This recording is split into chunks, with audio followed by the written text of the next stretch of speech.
Hello বন্ধুরা, আবার চলে এসেছি একটি নতুন কাজের ভিডিও নিয়ে। আমরা এখানে প্যারাপেট ওয়ালের গাঁথনি করব। তার সবার প্রথমে একটু সিমেন্ট গুলিয়ে ঘোলা বানিয়ে নিতে হবে। ভালো করে চিপিং করে নিয়ে ঘোলাগুলো লাগিয়ে নিতে হবে। এরপর এই যে পাট, এই যে দেখতে পাচ্ছেন, এগুলোকে বলে পাট। এই পাটগুলো ভালো করে লাগিয়ে দিতে হবে। এই পাটগুলো লাগালে আমাদের যে জয়েন্টটা হয় সেই জয়েন্টটাতে কোনো রকম ক্যারেক আসবে না। এর জন্যই আমরা এই পাটগুলো লাগিয়ে থাকি।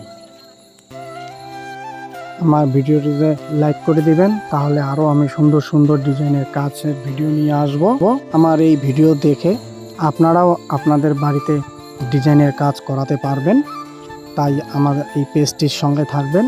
নিত্য নতুন ডিজাইনের কাজ ভিডিও নিয়ে আমি আসবো আপনাদের কাছে। ভালো থাকবেন, সুস্থ থাকবেন।